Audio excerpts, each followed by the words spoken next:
Bulat is a freaking beast, dude. Oh my god. Did you see what the hell he just did? He just cuts that fucking dude in half. Oh, damn. That is freaking amazing. Okay, so Tatsumi's fighting this freaking dude. This Tegu user's like Imperial Arms. He's fighting him. And all of a sudden, Bulat just pops up, fucking chops him in half, dude, and beats the shit out of the other two. Oh my god. That was fucking epic, dude. That was just on an entirely different level. That was, wow.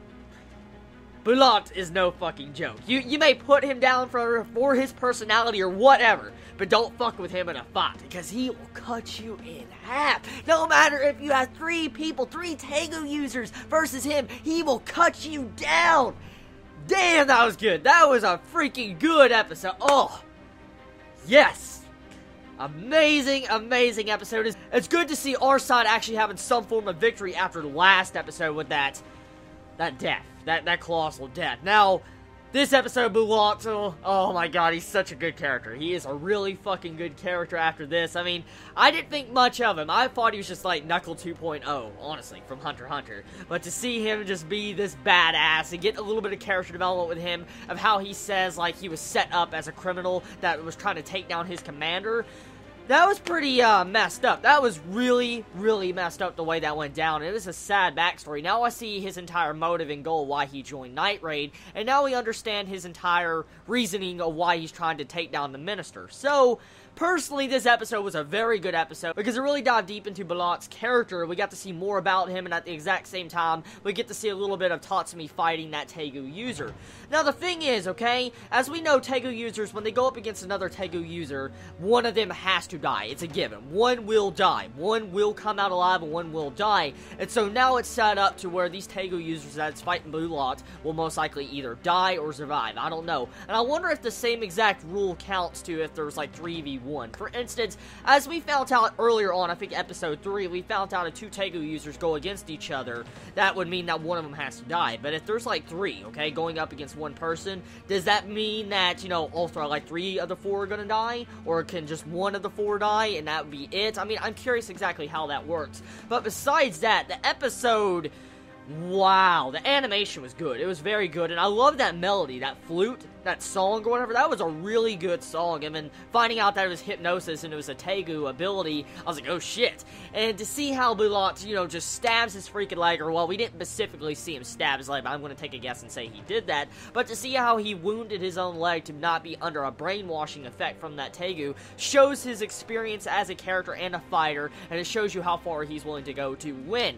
And right now, I wonder if he can really beat, you know, 2v1 technically, because one of them got fucking chopped in half. So I wonder, you know, how the other 2 are going to go against Bulat. I mean, Tatsumi, I guess if he jumps in, he can help out. I mean, 1v1 if, you know, each of them get their own fighter. And so I feel like Bulat has this in the bag. He's going to be a fucking badass, and he's definitely just going to be kicking some ass next episode. I just can't wait to see that. Now, the thing is with this episode, we get a lot of setup right at the beginning. For instance, Esdes.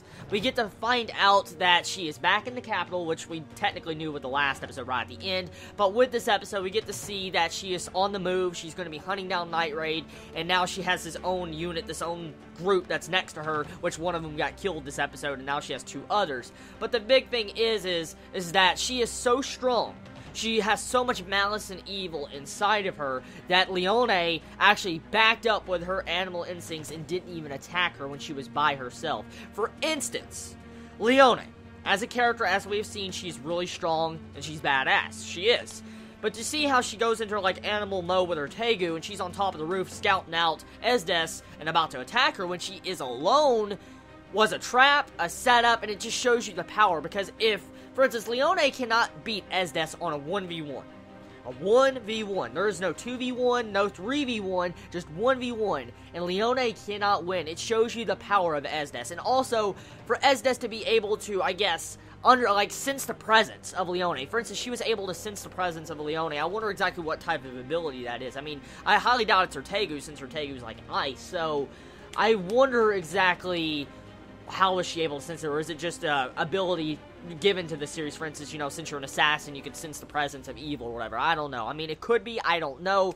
But the big thing is, this episode sets up a lot of character development, and I just cannot wait for next week's episode, because that fucking ending was just, oh my god, that was so good. That was so good. That was so good. Oh.